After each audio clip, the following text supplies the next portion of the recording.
Bismillahirrahmanirrahim. Assalamualaikum warahmatullahi wabarakatuh. Alhamdulillahi rabbil alamin, wabihi nasta'in, wassalatu wassalamu ala nabiyil amin, nabiyyina Muhammad wa ala alihi wa sahbihi ajma'in.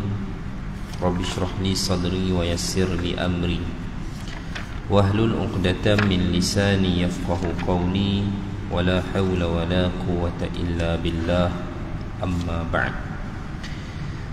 Muslimin muslimat hadirin yang berbahagia, yang dirahmati lagi dikasihi Allah sekalian, alhamdulillah, bersyukur kita kepada Allah Azza wa Jalla dapat kita pada malam ini bertemu dalam pertemuan bulanan kita, dan kita memenuhi pertemuan bagi bulan Mei 2023. Masih lagi di fasa awal bulan Zulqa'dah, atau hadirin sekalian, lebih kurang sekitar 8-9 Zulqa'dah, 1444 Hijrah. Hadirin sekalian, insya-Allah kita terus sahaja pada malam ini untuk kita menyambung apa yang telah kita bahaskan pada sekitar bulan Februari yang lalu, sebelum Ramadan, di mana bermula bulan Januari kita telah memulakan pengajian dengan tajuk yang baharu setelah kita menamatkan kitab Syarah Mishkatul Masabih, Kitabul Iman. Kitab tersebut lama sebenarnya saya syarah sebelum PKP,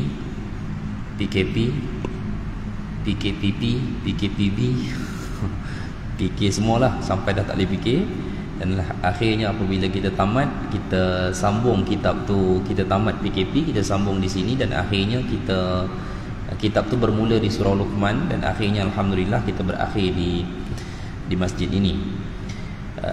Dan kebetulan ia berakhir pada bulan Disember yang lalu tahun 2022, dan pada malam ini insya-Allah kita terus sahaja sambung pengajian kitab berkaitan dengan hadis-hadis berkenaan peristiwa dan tanda-tanda kiamat.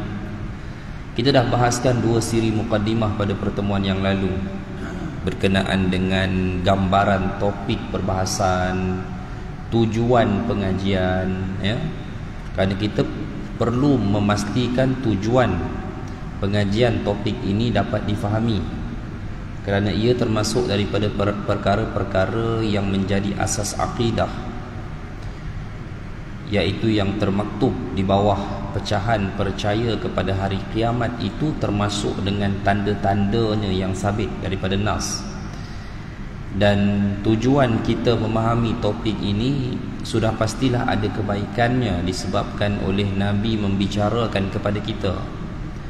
Bahkan kalau kita lihat kepada ulasan beberapa para sahabat dalam beberapa hadis, mereka menjelaskan bahawa Nabi punya kesungguhan yang begitu tinggi memberi kefahaman kepada kami tentang peristiwa-peristiwa dan tanda-tanda hari kiamat.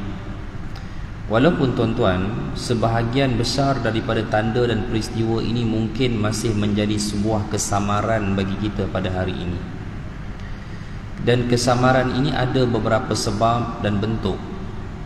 Ada sebenarnya sebahagian daripada perkara tanda kiamat ini telah nyata di hadapan kita, tapi kita tidak mampu melihat bahawa itulah yang telah dikhabarkan oleh Nabi SAW sejak 1400 tahun dahulu. Walhal kita telah hidup, kita telah melihat perkara-perkara tersebut ataupun watak-watak tersebut di hadapan kita. Sebagai contoh, hadirin mati Allah sekalian, watak yang mungkin paling digemari apabila orang membincangkan tentang tanda kiamat, watak Dajjal ataupun Al-Masihud Dajjal. Watak yang menjadi polemik pada hari ini kerana terdapat kumpulan yang agak obses membicarakan tentang Dajjal, fitnahnya, dan mengaitkan dengan realiti semasa manusia hidup pada hari ini. Ada sebahagian yang anti pula perkara ini. Mereka tak setuju. Mereka kata semua benda nak dikaitkan dengan Dajjal. Kesian Dajjal. Dia pula kesian dekat Dajjal. Dia kata Dajjal jadi bangsa fitnah manusia. Terbalik pula, ya. Tapi tak apalah, kedua-dua kelompok ini kita biarkan mereka bersama dengan cara pemikiran dan cara faham mereka. Kita faham mengikut apa yang Nabi SAW sampaikan kepada kita. Walaupun saya telah mengkhabarkan pada peringkat awal, perbahasan ini akan merentas maklumat-maklumat geografi, maklumat-maklumat sejarah, yang mana maklumat-maklumat ini sangat-sangat membantu untuk kita memahami tentang sebahagian tanda-tanda dan peristiwa hari kiamat. Tuan-tuan, sedikit saja saya ulang sikit saja apa yang saya sebut dalam kuliah pada bulan Februari yang lalu, ya. Saya yakinlah tuan-tuan tak berapa ingat dalam berapa bulan dah ni kan cerita ni. Kemudian kita pun, masjid tuan-tuan ni besar sangat, dia orang ni jauh sangat duduk. Kalau surau kecil sedap sikit kan, dia duduk dekat. Tapi tak apalah, ya. Hadirin sekalian, saya nak sebut satu sahaja. Kita biasa dengar tanda kecil dan tanda besar. Itu biasa kita dengar lah, okay? Dan kita sendiri pun tidak tahu bilakah pemisah tempoh antara tanda kecil dan tanda besar. Tak ada siapa boleh buat ketetapan yang pasti. Tanda kecil dan tanda besar ini tidak dipisahkan mengikut sangkaan tahun, bukan, okay? Hanya untuk kita jelaskan sedikit bahawa istilah tanda kecil alamatus sughra dan tanda besar alamatul kubra itu adalah tasmiyah, satu penjenamaan yang para ulama beri. Pada hakikatnya Nabi tidak pernah membahagikan ataupun Nabi tidak pernah menyatakan secara nyata inilah tanda-tanda besar, inilah tanda-tanda kecil. Tidak. Hampir keseluruhan tanda dan peristiwa yang berkait dengan kiamat ini Nabi bicarakan dalam bentuk yang umum. Ada yang Nabi bicarakan berkenaan dengan peristiwa itu secara tunggal dalam sesebuah hadis. Ada hadis yang Nabi datangkan dengan menyebutkan beberapa tanda kiamat. Contohnya Nabi pernah sebut Uqdud Sittan baina yadai sa'ah, hitung 6 perkara yang akan berlaku di hadapanku sebelum hari kiamat. 6 Nabi sebut. Dalam sebuah hadis yang lain Nabi sebut 10 tanda kiamat. Jadi ada yang Nabi sebut secara rangkuman beberapa peristiwa dalam sebuah hadis. Ada yang Nabi bicarakan tentang satu-satu peristiwa itu sahaja. Baik. Jadi para ulama menilai dengan ijtihad mereka membahagikan tanda kecil dan tanda besar. Okey? Dan tanda kecil ini hampir sepakat menyatakan permulaannya adalah pada zaman Nabi ataupun pada waktu kewafatan Nabi. Sebab tanda kecil yang berlaku ni, saya tak gemar sebenarnya menggunakan tanda kecil ni, ya, tanda-tanda umum ni hadirin mati Allah sekalian. Sebaik kewafatan Nabi SAW, maka dah berlaku dah banyak dah. Di era Khulafa Ar-Rashidin yang 4 itu lagi sudah menzahirkan beberapa perkara yang pernah Nabi SAW sebutkan berupa tanda dan peristiwa. Jadi tak tunggu masa yang lama. Bahkan sebahagian para ulama mengambil hadis Uqdud Sittan baina yadai sa'ah, hitunglah 6 perkara yang akan berlaku di hadapanku hingga ke hari kiamat. Nabi sebut yang pertama adalah mauti, kewafatanku. Maka sebahagian para ulama menyatakan dengan kewafatan Nabi maka bermulalah secara rasmi tanda-tanda kiamat. Dan dia bergerak sehingga ke hari ini, sudah bertempuh selama 1400 tahun. Baik. Tuan-tuan, namun tidak dinafikan, walaupun secara jelas Nabi tidak menggunakan perkataan tanda kecil dan tanda besar, tetapi Nabi pernah sebut dalam beberapa hadis tentang yang Nabi nyatakan dengan istilahnya sebagai umurul izam. Apa maksud umurul izam? Perkara ataupun peristiwa-peristiwa besar. Izam tu plural kepada azim. Okey? Kalau kita biasa sebut azim kan, subhana rabbiyal azim. Azim tu dia punya plural dia izam. Jadi Nabi ada membicarakan, ada mention satu dalam sebuah hadis tentang umurun izam, peristiwa-peristiwa ataupun perkara-perkara besar di mana apabila ia berlaku, hadirin sekalian, ketahuilah bahawa manusia telah memasuki fasa tanda besar atau tanda akhir atau peristiwa-peristiwa besar yang mana tempohnya berlaku itu dengan hari kiamat terlalu amat dekat. Ya, baik. Bagaimana Nabi sebut tuan-tuan? Ada parameter tak bila bermula tanda besar tu? Jawapan dia ada. Parameternya adalah apa yang sedang kita lihat sejak 75 tahun dahulu. Ya. Konflik di Baitul Maqdis bukan semata-mata merupakan konflik bangsa Arab dengan bangsa Yahudi atau konflik geopolitik dunia pasca perang dunia yang kedua. Bukan, hadirin sekalian. Dia merupakan suatu ketetapan yang telah ditulis dan dia sangat berkait dengan peristiwa besar akhir zaman. Apa yang kita tunggu tuan-tuan terhadap kota Baitul Maqdis ini? Saya faham mungkin tuan-tuan sebahagiannya rindu pun nak pergi, teringin nak pergi. Mungkin ada sebahagian kita dah biasa ulang alik Mekah, Madinah, kadang-kadang terasa nak juga pergi Al-Aqsa ni, macam mana rasa dia. Apa yang kita tunggu? Yang kita tunggu adalah pembebasannya, hadirin sekalian. Ketahuilah bahawa pembebasan Baitul Maqdis yang terakhir dengan bercirikan tertegaknya sebuah kerajaan kekhalifahan umat Islam di atas kota tersebut adalah merupakan pintu masuk kepada fasa peristiwa besar hari kiamat. Ini bukan telahan saya, bukan keputusan yang saya buat melalui kajian ataupun himpunan hadis semata-mata, tetapi Nabi sendiri menyatakan dalam hadis secara jelas. Dalam sebuah hadis riwayat Al-Imam Abu Dawud, Nabi bercakap kepada para sahabat tentang peristiwa-peristiwa kiamat. Dalam kumpulan sahabat itu ada seorang bernama Abdullah ibn Hiwalah, sahabat. Tiba-tiba Nabi menepuk paha Abdullah ibn Hiwalah. Nabi tepuk. Nabi kata, "Ya ibn Hiwalah, wahai anak kepada Hiwalah, ya, idza ra'aita al-khilafah qad nazalat fil ardil muqaddasah." Nanti apabila kamu melihat berdirinya kekhalifahan di atas kota Baitul Maqdis, Ardul Muqaddasah ni maksudnya Baitul Maqdis, ya. Faqad danat az-zalazil wal balabil wa umurun 'idham, kata Nabi.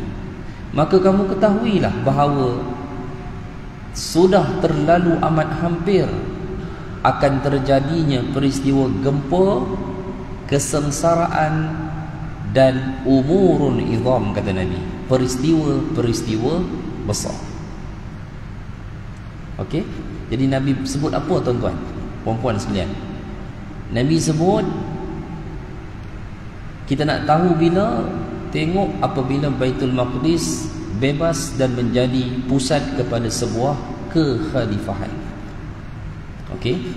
Belum berlaku sehingga ke hari ini. Ya. Baitul Maqdis ni punya sejarah yang panjang, hadirin sekalian. Dia bukan tidak pernah dibebaskan, tetapi sepanjang pembebasan Baitul Maqdis, dia tidak pernah menjadi sebuah pusat pemerintahan kerajaan umat Islam. Tak pernah. Tidak pernah sekali. Semasa zaman Nabi, Baitul Maqdis dia panggil Ilya, tempat tu, nama dia, kawasan tu. Masa zaman Nabi, dia bukan belong to Muslim. Dia berada di bawah kekuasaan Rom. Hanya dibebaskan menjadi milik kaum muslimin di zaman Umar ibn Khattab tahun 16 Hijrah. Tetapi pusat pemerintahan khilafah umat Islam kekal di kota Madinah. Baitul Maqdis kekal menjadi sebuah kota suci. Bahkan di bumi Syam, Syam kita tahu kan, biasa pernah dengar ustaz-ustaz sebut kan, Jordan, Palestin, Syria, Lebanon, 4 buah negara Arab lah pada hari ini. Bahkan pada masa itu pusat bandar kepada wilayah Syam itu kekal di kota Damaskus, Damsyik, Syria. Bertahan lama di bawah pentadbiran umat Islam sehinggalah berlakunya kebangkitan Eropah Barat di zaman dalam sejarah disebut sebagai Early Middle Ages. Kaum-kaum Viking daripada bangsa barbar melakukan invade, satu penjelajahan dan penjajahan. Sebenarnya kaum ni invade daripada sejak sebelum zaman Nabi lagi. Tapi ada beberapa faktor yang mereka tak boleh turun ke bawah ke tanah Arab. Ada banyak faktor. Sebab antara faktor besar kaum Viking ataupun kaum orang putih sekarang, yang tuan tengok orang putih tu lah, kaum barat ni, dia tak boleh sampai ke tanah Arab adalah faktor disebabkan oleh jalan, faktor jalan. Maknanya mereka tak boleh meredah beberapa kawasan yang menjadi pusat pemerintahan kerajaan lain, dan ada beberapa laluan yang mereka tidak boleh lalui disebabkan oleh tembok-tembok yang dibina oleh manusia. Okey, itu nanti saya akan cerita dalam tajuk yang lain, bab-bab bangsa ni. Tapi hadirin sekalian, boleh dikatakan penjelajahan dan penjajahan kaum barbar daripada etnik Viking ni khususnya, dia ada banyak kaum. Dia ada etnik Huns, etnik Vandals dan sebagainya lah, ya. Dan boleh dikatakan pada sekitar era akhir 600 Masihi dan awal 700 Masihi, mereka telah selesai melakukan penjajahan dan mereka telah membina beberapa buah negara moden Eropah pada hari ini. Dan akhirnya pada 1099 mereka datang dengan berpaksikan gereja Katolik Barat, ya, dan mereka telah membentuk satu angkatan yang dipanggil sebagai The Crusaders ataupun Angkatan Salib. Angkatan Salib ni Eropah Barat, dia tak ada kaitan dengan Kristian Timur, Rusia, Moskow tu tak ada, itu lain, ya. Kristian Orthodox Russian Moskow ni pada zaman Nabi dia duduk di Istanbul. Dia panggil sebagai Eastern Roman Empire ataupun Rome Byzantine. Agamanya adalah Kristian Orthodox, gereja Orthodox Timur. Dia sambut Christmas bukan 25 Disember. Tidak silap saya 7 Januari, tapi dalam bulan Januari lah. Okey. So yang datang ni adalah daripada Eropah Barat. Mereka datang dengan angkatan salib 1099. Mereka turun ke kawasan Baitul Maqdis, Palestin, dan mereka telah membantai umat Islam di sana dan mereka memperolehi kemenangan. Ya. Itulah titik pertama Islam kehilangan kota Baitul Maqdis. Berapa lama kita hilang, tuan-tuan? 80 tahun.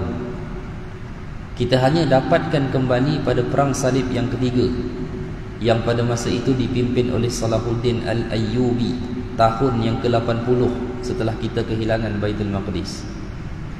Salahuddin berjaya menang ke atas kota ke atas kota Baitul Maqdis ataupun berjaya menewaskan angkatan salib pada waktu itu. Itu pun antara faktornya, tuan-tuan, mereka ni memang kuat, tak dinafikan. Tapi antara faktornya adalah Salahuddin menutup punca air masuk ke Tasik Tiberias ataupun Tabariah, yang menyebabkan Tasik itu surut hingga capai ke paras yang boleh disifatkan sebagai kering, dan itu menyebabkan angkatan salib pada waktu itu tidak punya sumber air untuk survive di wilayah tersebut. Sebab itu mereka kalah. Okey, baik. Hadirin sekalian, selepas daripada itu banyak lagi cerita-cerita dia berkaitan dengan Baitul Maqdis ini. Tetapi boleh dikatakan hadirin sekalian, kita ringkaskan cerita sampailah ke era Uthmaniyah. Okey. Dan di era Uthmaniyah ni hadirin sekalian, tuan-tuan maklum bahawa bilakah umat Islam kehilangan Baitul Maqdis? Kita kehilangan Baitul Maqdis setahun selepas berlakunya Revolusi Arab pada tahun 1916. Saya kena cerita sikit sejarah ni baru kita faham hadis ni rupanya hidup dengan sejarah. Baru kita nampak apa yang Nabi bicarakan itu kena dengan peristiwa kita. Hadirin sekalian, tuan-tuan tahu, tuan-tuan maklum bahawa pada era berlaku Perang Dunia yang Pertama, Uthmaniyah masih ada. Okey. Tetapi Uthmaniyah terheret sama dengan Perang Dunia yang Pertama, menyebabkan seorang penguasa di Hijaz, semenanjung tanah Arab yang namanya Sharif Hussein Ibn Ali pada waktu itu, moyang kepada Raja Jordan sekarang, dia telah melakukan satu revolusi Arab pada 1916. Dia menggunakan satu bendera dengan warna hitam, merah, hijau, putih. Sebab tu tuan-tuan tengok beberapa negara Arab berbenderakan warna tersebut, termasuk Palestin. Okey. Itu adalah operasi memisahkan negara Arab dengan Turki Uthmaniyah dan berjaya mudah apabila British datang dan memberikan sokongan. Walaupun akhirnya dia ditipu oleh British tak memberikan ke dia tanah Arab Saudi pada hari ini. Tetapi dalam operasi tersebut Palestin tidak dibebaskan. Okey, Palestin tidak dibebaskan oleh Sharif Hussein ibn Ali. Beliau ni keturunan Nabi, daripada keturunan Al-Hasan ibn Ali lah. Sebab tu Jordan tu dia keturunan Nabi. Dia tak bebaskan Palestin sebab dia kata Palestin bukan tanah aku. Maka dengan demikian British telah pun datang pada 1917 dan spark satu peperangan yang dipanggil sebagai Battle of Jerusalem 1917. Berakhir dengan gencatan senjata kekalahan di pihak Palestin. Secara rasminya Palestin menjadi salah satu jajahan British. Lah ni tuan-tuan, orang tak cerita Yahudi lagi. Yahudi tak ada apa pun tuan-tuan tengok. Orang dia berapa ramai je atas muka bumi ni. Dan kita kena faham, Yahudi yang wujud pada hari ini adalah Yahudi baru yang bukan berkisar kepada cerita Bani Israel dalam Al-Quran. Ini panjang lagi cerita dia, banyak lagi topik menarik boleh kita ulas dan kita bedah. Tapi saat itu jatuhlah Palestin sebagai sebuah negara di bawah jajahan British. Selama 30 tahun dalam mandat penjajahan itu, British telah fund ramai keluarga Yahudi untuk membina penempatan di dalam wilayah Palestin. Mereka bagi fund, dan sebahagian besar mereka membina penempatan itu adalah dengan tanah-tanah yang mereka beli secara legal daripada orang-orang Palestin. Kenyataan yang pedih, perit, tapi kita kena telan. Akhirnya tuan-tuan, 30 tahun situasi itu berlakunya dua kelompok penempatan antara Muslim bangsa Arab Palestin dan kaum Yahudi Eropah. Kebanyakan mereka adalah kaum Yahudi yang datang daripada Eropah, dipanggil sebagai Ashkenazi. Kebanyakannya berbangsa Jerman dan Poland waktu itu.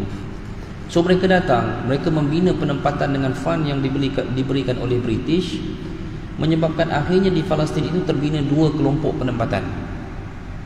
Berlaku civil war, berlaku perang dalam negara sendiri dan dalam kemelut.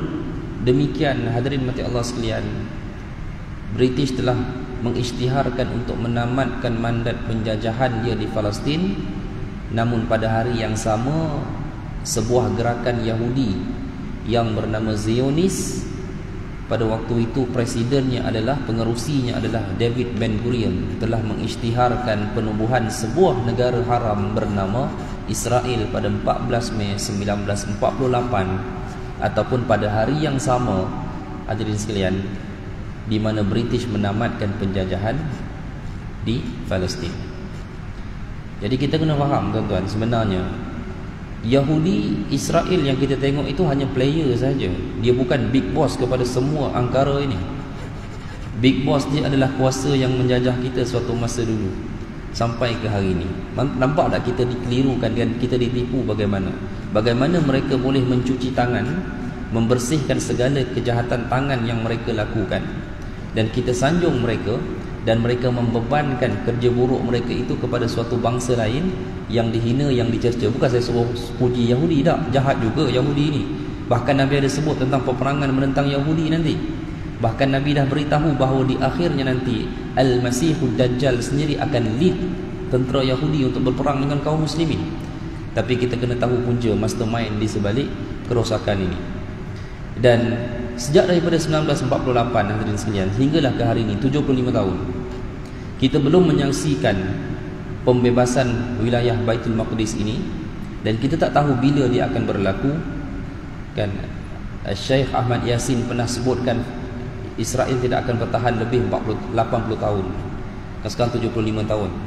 Kalau firasat beliau benar, kurang daripada 5 tahun kita akan melihat sesuatu. Ada yang menyatakan mungkin mereka sampai ke 100 tahun, Allahu a'lam. Tapi kuat jugalah firasat Syekh Ahmad Yasin ni, menarik juga untuk kita lihat kerana dia kena dengan sejarah. Because dulu the Crusaders pun Allah bagi 80 tahun paling lama. Mereka boleh jajah takluk Baitul Maqdis dan akhirnya kembali didapatkan kepada tangan kaum muslimin. Baik tuan-tuan. Jadi hadirin sekalian, dalam sebuah hadis tadi yang saya bicarakan tadi, itulah peristiwa pertama sebenarnya pembebasan Baitul Maqdis yang diiringi dengan kota tersebut dijadikan sebagai sebuah kota kekhalifahan. Apa maksud kekhalifahan? Akan ada penyatuan negara-negara Arab duduk di bawah satu pemerintahan. Macam kalau tuan-tuan tengok, yang paling berpotensi pada hari ini adalah bumi Syam. Palestin tu sendiri tuan-tuan, kita kena akui, kalau dia menang pun berperang dengan Israel, dia tidak akan boleh mentadbir negara dia sendiri. Percayalah. Apa sebab? Itu saya kata, dalam kita memahami benda-benda begini, ada perkara yang kita kena akui, terima. Perpecahan dua kelompok besar dalam negara dia itu benda yang orang kata telah menjadi satu akar yang mencengkam bumi, susah nak. Sebab tu dia ada dua kelompok besar yang dalam kalangan kaum muslimin, walaupun cerita asasnya adalah kepada politik. Dia politik tuan-tuan. Kalau tuan-tuan pernah dengar Hamas dan Fatah, dia politik. Mereka adalah satu parti dulu pada asal dia. Okey. Tetapi selepas perang Six Day War 1967, okey, berlaku perpecahan dengan dua ideologi, menyebabkan terpisahnya dua parti politik, Fatah dan Hamas. Yang tuan-tuan selalu dengar Yasir Arafat itu Fatah, Syekh Ahmad Yasin apa semua ni itu Hamas. Tapi perpecahan itu dia tidak habis setakat perpecahan parti politik. Dia membawa kepada perpecahan umat Islam di Palestin. Sebab itu hadirin mati Allah sekalian, sekalipun mereka menang ke atas Israel, siapa yang akan jadi pemerintah? Secara officialnya, secara daulatnya, Palestin memang sebuah negara yang masih punya kerajaan. Pemerintahnya parti Fatah, Mahmud Abbas, berpusat di Ramallah. Tetapi yang tuan-tuan tengok melawan dengan Israel ni Hamas, yang terkepung di penjara terbesar di dunia bernama Gaza. Itu realiti dia. Dan Hamas dilabel sebagai sebuah kumpulan pengganas oleh agensi-agensi antarabangsa.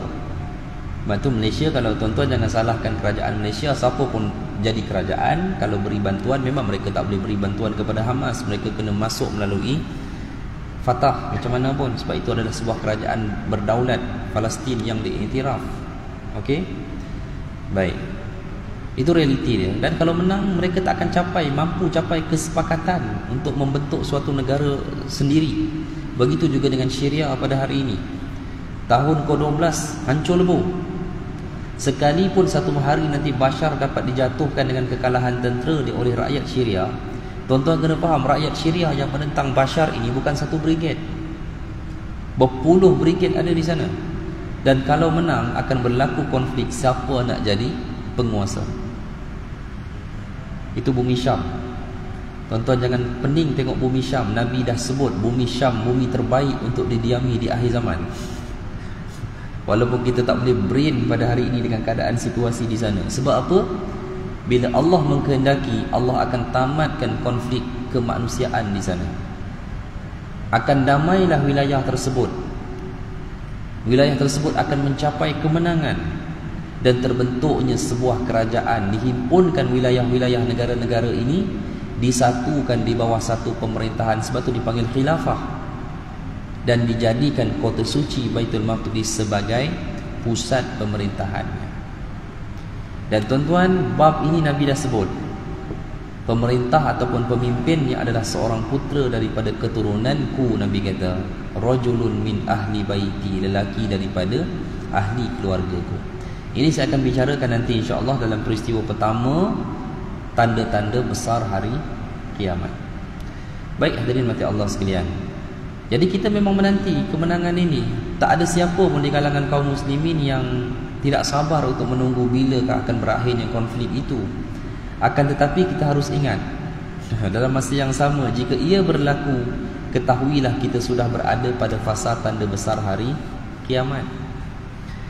Dan dunia ini tidak mengambil masa lama untuk menamatkan semua peristiwa besar. Dia bukan seperti mana peristiwa umum atau peristiwa kecil yang berlaku sejak 1400 tahun dulu sehingga ke hari ini. Nabi menyifatkan bahawa peristiwa-peristiwa besar, kejadian tempoh ia berlaku adalah seperti manik yang putus dari ikatan dia. Kita tengok tasbih tuan-tuan, kalau putus, macam mana biji tasbih itu keluar daripada tali dia? Macam itulah lajunya antara satu peristiwa ke satu peristiwa lain jika peristiwa besar kiamat yang pertama itu telah pun berlaku.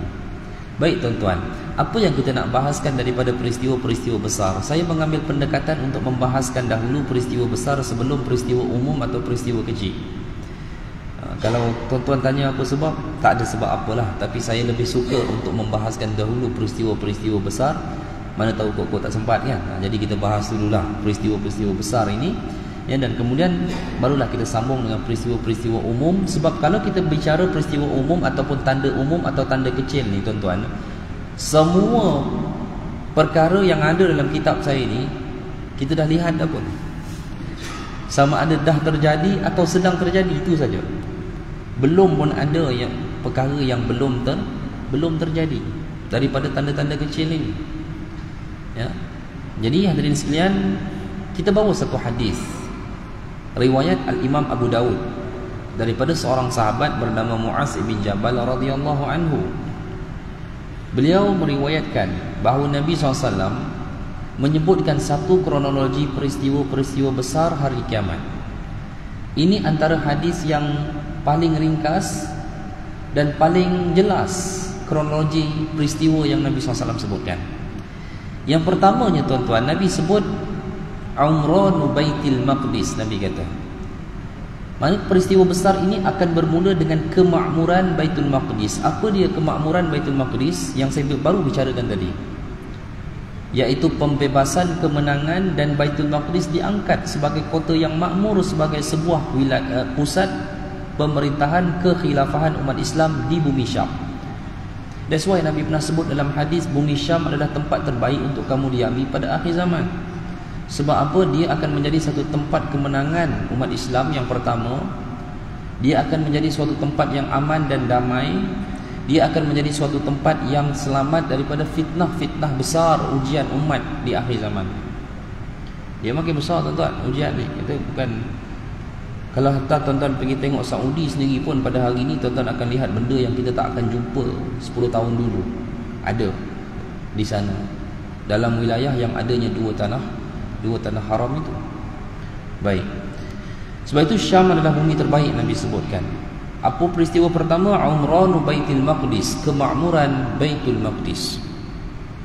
Apa akan berlaku setelah kemakmuran Baitul Maqdis? Nabi sebut Umran Baitul Maqdis kharabu Yasrib, akan berlakunya peristiwa kehancuran kota Madinah. Adakah tuan-tuan tahu dan puan-puan pernah dengar bahawa kota Madinah akan hancur di akhir zaman? Hancur. Bagaimana keadaan kehancuran dia? Nabi SAW sebutkan, la tatrukuna al-Madinah ala khairi ma kanat. Kamu akan meninggalkan, kelak benar-benar kamu akan meninggalkan kota Madinah atas kebaikan yang ada pada kota itu. Kehancuran kota Madinah ni hancur sehingga seluruh penduduk Madinah meninggalkan kota itu kosong tanpa didiami. Sehingga para sahabat tanya, faliman dzalikas samar, ya, pada waktu itu, fi zalikaz zaman, pada waktu itu milik siapakah hasil kebun Madinah? Nabi hanya menyatakan lil awafi. Apa dia awafi? Binatang liar dan burung yang berterbangan, kata Nabi. Sehingga Nabi sifatkan akan ada orang yang masuk ke kota Madinah, dia tidak akan mendapatkan siapa-siapa daripada penghuninya, melainkan ia akan bertemu dengan as-siba' wat tayr, iaitu haiwan liar, haiwan buas dan juga burung yang berterbangan. Ni siapa tak pernah pergilah. Simpan duit sikit, ada duit sikit, pergilah tuan-tuan ziarah kota Madinah ni. Now kalau tuan-tuan ziarah pun dia bukan sama macam 10 tahun dulu. Kalau siap Ruwa Al-Madinah, projek Ruwa Al-Madinah di kawasan masjid tu, tuan-tuan akan tengok suasana yang very different dengan suasana sebelum ni yang pernah kita tengok di kota Madinah. Dia lebih kepada pembangunan tourism. Sebab itu Allahu a'lam, hadirin mati Allah sekalian, selepas kemakmuran Baitul Maqdis akan berlaku kehancuran kota Madinah. Apa yang menjadi punca kehancuran ni? Gempa. Sebab tu saya ulang balik, Hadis yang Nabi sebut kepada Abdullah ibn Hiwalah tadi, Nabi sebut apa? Iza ra'aital khilafah qad nazalat fil ardil muqaddasah. Apabila kamu melihat bahawa telah terbinanya kekhalifahan di atas kota Baitul Maqdis, Nabi sebut apa?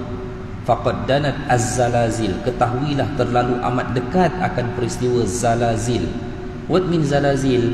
Plural kepada zilzal, zalzalah, gempa, goncangan. Kalau kita sebut zalazil ni gempa yang berterusan. Maksudnya Nabi sifatkan kota Madinah akan berlaku gempa, akan berlaku kehancuran sehingga ditinggal kosong oleh penghuni. Kenapa dia berlaku, tuan-tuan? Antara kitab yang saya rujuk adalah tesis master Profesor Dr. Yusuf Abdullah Al-Wabil. Beliau ada buat satu subtopik khas tentang masalah kehancuran Madinah ini. Beliau menyatakan dalam topiknya, setelah diterjemahkan, salah satu peristiwa yang berlaku adalah kehancuran kota Madinah, dan Madinah menyingkirkan orang-orang kafir dan fasik. Tujuan dia apa? Berlaku benda tu adalah untuk menyelamatkan Madinah daripada orang-orang kafir, fasik dan munafik. Dengan cara Allah buat satu peristiwa yang mengosongkan pembersihan lah, tuan-tuan. Pembersihan. Kan salah satu kaedah pembersihan organisasi macam mana? Kita pecat semua ahli, lepas tu kita daftar balik, kita approve orang yang kita nak je. Macam tu lah. Dan Allah Ta'ala pun ada perancangannya. Sebab hadirin mati Allah sekalian, Allah Ta'ala tahu bahawa Nabi dah sebut kota Madinah ni ada satu individu yang memang sejak daripada dahulu zaman Nabi, dia memang bercita-cita untuk menjahanamkan kota ni, tapi tak pernah dapat. Dalam Sahihul Bukhari, Nabi sebut, man arada bi ahli al-madinati su'an adzabahu Allahu kama yazubu fil ma'. Nabi sifatkan orang yang dia nakkan kerosakan kepada Madinah dan penduduknya dengan keburukan, kejahatan, Allah akan cairkan dia. Ini bentuk azab dia. Allah akan cairkan dia seperti garam yang larut dalam air. Sebahagian para ulama melihat individu itu adalah Al-Masihul Dajjal. Dia memang sangat bercita-cita untuk merosakkan dan menjahanamkan kota yang adanya jasad Nabi, iaitu kota Madinah. Dan Allah gagalkan pada akhirnya dengan cara berlakunya gempa dan segala keburukan orang-orang yang fasik, munafik yang Nabi SAW sebutkan. Baik Muslim pun akan, mukmin pun akan keluar meninggalkan kota Madinah kosong, hinggalah suatu masa yang ditetapkan Allah akan mengembalikan hanya orang-orang beriman untuk mendiami kota Madinah. Ada hadis riwayat Muslim, al-imanu la ya'rizu ilal Madinah. Iman pasti akan kembali semula ke kota Madinah, iaitu manusia yang beriman. Kama ya'rizul hayyatu ila juhriha, seperti mana kembalinya ular ke sarangnya. Hadirin sekalian. Baik. Tamat peristiwa yang kedua. Kemakmuran Baitul Maqdis membawa kepada peristiwa kehancuran kota Madinah. Boleh ke tuan-tuan berlaku gempa ni, tuan-tuan? Saya tak mau syarah sini lah, tuan-tuan, tapi saya refer kepada ahli dia. Seorang sahabat saya duduk di Jepun lama jugalah, dalam 5 tahun 4 tahun, buat kajian tentang gempa bumi. Dan beliau ulas tentang gempa bumi yang berlaku di Turki itu, bagaimana proses untuk dia trigger kepada pergerakan plat, tectonic plate antara Afrika dan Arab di tengah Laut Merah, yang sekiranya itu terjadi, kota yang akan menerima impak paling besar daripada segi gempa adalah kota Madinah. Dari segi fakta seismologinya memang betul, hanya dia menunggu masa sahaja. Dan Nabi sebut dalam hadis. Dan gunung-gunung di Madinah, bukit-bukit yang ada di Madinah tu, tuan-tuan, itu semua adalah gunung berapi tidak aktif yang telah diklasifikasikan oleh kerajaan Saudi sebenarnya. Cuba baca. Okey, sebab itu di kota Madinah ada satu kawasan bernama Hurrah. Okey, kalau pergi umrah, saya ingat Hurrah ini kena pergi, kan? Apa sebab? Hurrah ni adalah kawasan batuan hitam, kawasan yang pernah terbakar, kawasan itu. Sebab itulah kalau kita kata kawasan gempa, gunung berapi, lava ni satu benda yang sinonim, berada pada satu jajaran. Itu kota Madinah. So itulah yang akan berlaku sebagai peristiwa yang kedua, tuan-tuan. Selepas kehancuran kota Madinah, apa yang berlaku? Khurujul malhamah. Bermulalah siri peperangan yang akan dilalui oleh umat Islam. So siapa umat Islam yang dimaksudkan itu? Kerajaan umat Islam yang benar pada masa itu yang berada di kota Baitul Maqdis. Pemerintah bumi Syam dengan angkatan ketenteraannya adalah kaum muslimin yang benar pada waktu itu akan melalui malhamah, siri peperangan. Hadirin sekalian. Dan peperangan yang mereka akan lalui pun Nabi dah sebut dalam hadis. Yang pertama, mereka akan memerangi Jazirah Arab, semenanjung tanah Arab itu, walaupun diperintah oleh kaum muslimin, itulah wilayah pertama yang akan mereka perangi dan akan menjadi wilayah kepada pemerintah umat Islam di bumi Syam. Yang kedua, Nabi sebutkan mereka akan memerangi Faris, maknanya Farsi, menang Iran, Iraq. Fayaftahu Allah beri kalian kemenangan. Yang ketiga, mereka akan melalui malhamah kubra, peperangan paling besar, iaitu mereka akan berperang menentang Rom. Summa taghzuna antumur Rum, Nabi kata, kamu akan memerangi bangsa Rom, sedangkan Rom berdamai dengan kamu dalam dua peperangan sebelum tu. Nabi dah bagi hint, tuan-tuan. Rom berdamai dengan kamu dalam dua peperangan tu. So kerajaan umat Islam di Syam ketika menang dengan semenanjung tanah Arab dengan Farsi, waktu tu Rom bersama berdamai dengan mereka. Tapi akhirnya Rom berkhianat dan berlakulah peperangan kita dengan Rom yang dipanggil sebagai Malhamah Kubra. Tempatnya pun Nabi dah sebut, la taqumu sa'ah hatta tanzila Rum bidabik aw bi'amaq. Tak akan berlaku kiamat sehingga bangsa Rom turun berperang di dua kota, di dua bandar, Dabik dan A'maq. Di mana kota ini? Dua bandar dalam wilayah Aleppo, Halab, Syria yang bersempadan dengan Turki. Tempat tu juga, tak bukan tempat lain. Di situlah berlakunya peperangan itu. Menang tuan-tuan. Tapi kena ingat, Nabi sebut malhamah. Apa maksud malhamah daripada perkataan daging? Peristiwa yang memperlihatkan bertaburan atau berterbangannya daging manusia. Sebab itu peristiwa perang itu dipanggil sebagai malhamah. Menang dengan Rom. Rom ni mana, tuan-tuan? Yang pasti Rom ni memang Eropah. Cuma Eropah mana? Tuan-tuan nak letak barat, NATO ataupun timur? Timur. Rom ni kalau kita maksud dengan Rom, sebab tuan-tuan, bila sebut Rom zaman Nabi, Rom yang Nabi kenali itu Rom Timur. Nabi tak pernah kenali Rom Barat. Masa zaman Nabi hidup, Rom Barat tak ada. Rom Barat hancur, duduk dalam kegelapan dan kemunduran, zaman gelap. Rom yang dikenali, Rom yang Allah sebut dalam Quran, Rom yang ada dalam hadis, Maharaja Rom yang nak berhadapan dengan Nabi dalam perang Tabuk, itu Raja Heraklius, Raja Rom Timur. Pusat pemerintahan mereka di Istanbul. Ya, walaupun mereka pernah tumbang kepada Sultan Muhammad Al-Fatih pada 1453, tetapi bishop-bishop gereja Ortodoks Timur ini berjaya menghidupkan kembali Empire Rom moden di akhir zaman ni. Rusia, kalau tuan-tuan tengok, sebab tu Rusia itu adalah Byzantine moden pada hari ini, Rom moden yang wujud balik. Mereka menghidupkan sebuah negara bernama Rusia dengan bangsa Rus. Berdiri negara itu atas gereja Ortodoks Timur. Cuba dihilangkan identiti agamanya pada 1918, revolusi Bolshevik. Ingat, komunis, Joseph Stalin, Lenin apa semua tu kan. 70 tahun duduk di bawah cengkaman politik komunis. Jadi negara tak ada agama. Semua kena bantai, Kristian pun kena lanyak, Islam pun kena lanyak. Tapi suatu ketetapan yang Allah telah tulis, dia akan jadi juga. 1991, 2 tahun selepas runtuhnya tembok Berlin, runtuh Soviet, secara langsungnya runtuh kerajaan komunis. Dan Rusia hari ini, tuan-tuan jangan sebut negara tak ada agama. Dia ada agama. Agama dia Kristian Ortodoks.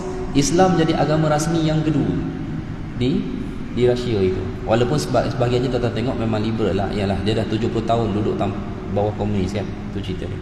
Tapi akhirnya wujud kembali sebuah Rom modern pada hari ini. Sebab itu kalau kita tengok kenapa Rusia rapat dengan Islam dan ada tanda-tanda mereka memang very friendly dengan Muslim pada hari ini, Nabi dah sebut dalam hadis, satu salihukumur Rum sulhan aminan, bangsa Rom, kerajaan Rom akan berdamai dengan kamu dengan sebuah pendamaian yang amat baik. Nabi kata, silap-silap mungkin dia pun ada jasa dalam membebaskan kota Baitul Maqdis, mungkin ada, tak dinafikan. Sebab penganut-penganut Kristian Ortodoks di Baitul Maqdis itu pun menghadapi masalah yang sama dengan umat Islam menghadapi tekanan Zionis ni, sama je keadaan dia.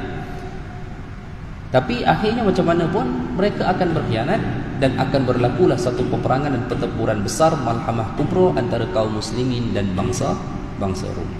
InsyaAllah selepas azan kita tamatkan hadis ni sebagai mukaddimah kepada bicara tajuk kita, insyaAllah. Wallahu a'lam.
Bismillah wassalatu wassalamu ala Rasulillah wa ba'd. Baik, hadirin sekalian, insya-Allah saya nak tamatkan hadis Muaz bin Jabal tadi dari segi susunan kronologinya. Insya-Allah kuliah akan datang kita akan bincangkan satu persatu daripada peristiwa tersebut. Baik, bila kita melalui malhamah, dan yang ketiganya, malhamah ada 4 tuan-tuan, tapi kat sini dia 3 dulu. Dia akan berlaku yang ketiga, itu adalah peperangan ataupun pertembungan dengan Rom, dan kita akan mencapai kemenangan. Lalu dalam hadis Muaz bin Jabal tadi Nabi sebutkan khurujul malhamah, peperangan besar ini akan membawa kepada peristiwa Fathul Konstantiniyah, pembukaan Konstantinopel. Okey.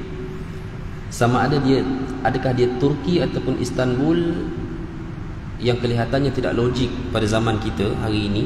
Kita akan bahaskan di mana Konstantinopel zaman kita pada hari ini. Okey.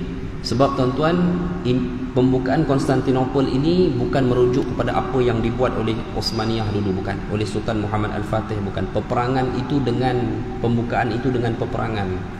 Sedang Nabi kata pembukaan ini berlaku di kota tersebut tanpa adanya peperangan. Okey.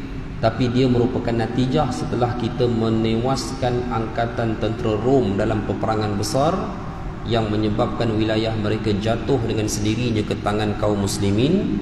So berlakulah Fathul Konstantiniyah ataupun pembukaan Konstantinopel. Baik. Selepas pembukaan Konstantinopel atau ketika mana umat Islam menguruskan pembukaan wilayah Konstantinopel, disitulah berlakunya khurujud Dajjal, kata Nabi. Disitulah akan keluarnya Al-Masihud Dajjal yang akan memimpin kebangkitan semula tentera Yahudi buat kali pertama setelah berlakunya kemakmuran Baitul Maqdis dalam peristiwa pertama hadis yang saya sebut tadi. Ingat tak? Peristiwa pertama kita sebut apa? Kemakmuran Baitul Maqdis itu berlaku dengan kekalahan Yahudi, tapi mereka tidak hilang negara.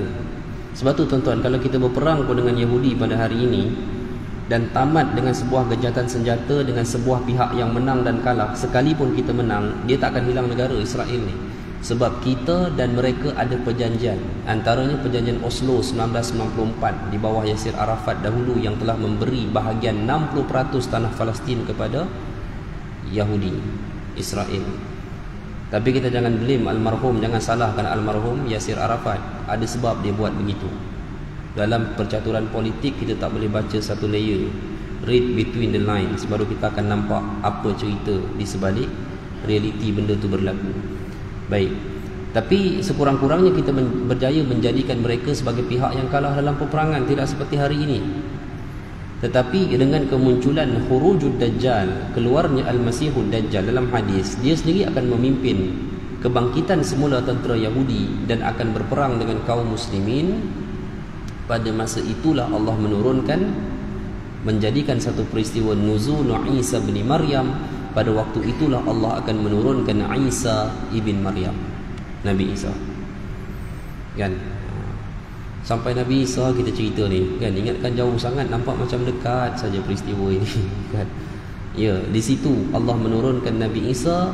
Tugas pertamanya untuk membinasakan Dajjal. Setelah binasanya Dajjal, maka umat Islam diperintahkan untuk memerangi Yahudi keseluruhannya. Itulah jihad dan peperangan terakhir umat Islam di atas muka bumi. Habis. Dan Nabi dah sebut, summa tarzuna antumud Dajjal fayaftahu Allah. Kalian akan memerangi tentera Dajjal atau Yahudi. Dalam Sahihul Bukhari disebutkan tajuk ini dengan bab qitalul Yahud, peperangan menentang orang Yahudi, yang Nabi sifatkan tidak ada batu dan kayu akan diam, melainkan mereka akan berbicara, di belakangku ada orang Yahudi itu. So mereka akan dikalahkan, ditewaskan secara total. Maka hadirin sekalian, tamatlah siri peperangan bagi umat manusia secara resminya, dan tidak akan ada peperangan hinggalah sampai hari kiamat. Itu yang terakhir. Jadi hadirin mati Allah sekalian, ini adalah asas kepada hadis Muaz bin Jabal yang membicarakan kronologi peristiwa besar hari kiamat. Jadi insya-Allah kalau tuan-tuan dan puan-puan nak tahu pendetilan bagaimana boleh berlakunya umrah Baitul Maqdis itu, kemakmuran Baitul Maqdis, penyelesaian konflik kemanusiaan, keamanan dan kemenangan umat Islam di bumi Syam, tuan-tuan kena tunggu sebulan lagi insya-Allah. Ya, pada malam yang sama insya-Allah Ahad yang keempat bulan Jun nanti, panjang umur kita akan bertemu. Kerana apa? Kerana Nabi SAW telah mendetailkan peristiwa itu dalam beberapa buah hadis rupanya. Rupanya ada tuan-tuan. bagaimana Nabi membicarakan tentang penamatan konflik kemanusiaan di bumi Syam ini. Okey? Walaupun orang kata macam nak tamat, saya sebut akhir, baru-baru ni berlaku persidangan Liga Arab di Jeddah yang ke-34. Liga Arab ni penting. Liga Arab ni dia macam World Economic Forum tapi dalam kerangka negara Arab. Sebab dia memang melibatkan ekonomi apa semualah. So for the first time after 12 tahun, selepas 12 tahun, Bashar Assad kembali menduduki kerusi Liga Arab. Sebelum ni dia kena ban. Dia kena bar daripada kerusi Liga Arab sebab berlaku kemelut antara tentera dia dan rakyat dia sendiri. Tapi for the first time after 12 tahun, dia telah diberi kembali hak kerusi Liga Arab dia sebagai Presiden Syria dengan tajaan tuan rumah Kerajaan Arab Saudi. Dan ramailah yang menjangkakan dalam tempoh setahun ini mungkin akan ada penyelesaian. Mungkin akan ada penyelesaian konflik di Syria, yang mana sebahagian besar syarikat-syarikat travel ni mula mengintai peluang untuk membawa pelancong-pelancong masuk ke beberapa buah kota di Syria yang Allahu alam, sebab mungkin penamatan itu juga berlaku dengan suatu tawaran pembangunan semula wilayah Syria oleh Saudi. Tapi itu kita akan tengok macam mana, adakah dia berjaya ataupun tidak. Jawapannya, dia tak akan berjaya dengan perjanjian. Sebab apa tuan-tuan? Mudah saja. Sebab Nabi dah sebut dalam hadis, konflik kemanusiaan di bumi Syam, khususnya Syria dan Palestin itu akan berakhir dengan sebuah peperangan besar yang dipimpin oleh keluarga Nabi SAW. Dalam hadis Nabi detail, bukan telahan saya, dalam hadis. Dan Allah beri kemenangan, berakhir dengan diangkat seorang putera menjadi raja ataupun khalifah pemerintah bagi wilayah Syam yang berpusat di atas Baitul Maqdis. Itu telah didetailkan oleh Nabi dalam sebuah hadis. Saya akan bahaskan insya-Allah hadis ni pada pertemuan yang akan datang. Mudah-mudahan hadirin sekalian, dengan kita mengetahui tentang hadis-hadis ini, sekurang-kurangnya kita boleh melakukan persediaan iman dan amal. Tu je. Kita tak ada lain tuan-tuan. Kita bukan nak suruh pergi berperang pun. Tak ada. Kan? Kalau ada pun seruan tu, kerajaan takkan hantar kita. Kita ada golongan tentera yang lebih layak untuk berada di sana, bukan kita. Ya, tetapi bagi kita mengetahui hadis ini, yang pertama kerana Nabi sebut. Setiap perkara yang Nabi sebut menjadi kepentingan untuk kita fahami. Dan yang keduanya, sekurang-kurangnya kita boleh menyediakan diri kita dengan perkara dan aspek yang terpenting bagi akidah, bagi amal ibadah kita. Itu paling penting. Sekurang-kurangnya kita tidak menangisi dunia yang kita tak dapat. Kan? Sebahagian orang dia akan menangisi dunia yang dia tak dapat kerana dia menjangkakan bahawa kehidupan ni masih panjang. Begitulah. Tapi bagi orang yang sedar keadaan zaman, bukan menamatkan usaha pada diri sendiri, berusaha seperti adanya, bersyukur atas kenikmatan yang Allah beri, tapi dalam masa yang sama kita tidak menangisi dunia yang kita tak dapat. Okay. Sebab apa? Kita tahu semuanya akan berakhir dan kita tidak jauh dengan pengakhiran itu. Ya, yang pentingnya kita kejar untuk negeri abadi kita. Inilah natijah terbaik yang kita boleh dapatkan daripada kita memahami hadis-hadis peristiwa dan tanda-tanda kiamat ini. Allahu alam. Hadirin mati Allah sekalian, saya rasa cukuplah dulu untuk malam ini. InsyaAllah semoga Allah berikan kita rahmat, kebaikan dan nikmat-nikmat kehidupan untuk kita terus beribadah kepadanya, menambah amal ibadah kebaikan untuk kita simpan bagi negeri akhirat kita nanti insyaAllah. Jazakumullah khairan. Saya mohon maaf atas segala kekurangan. InsyaAllah panjang umur kita bertemu kuliah yang akan datang. Aqulu qawli hadza wa astaghfirullah. Assalamualaikum warahmatullahi wabarakatuh.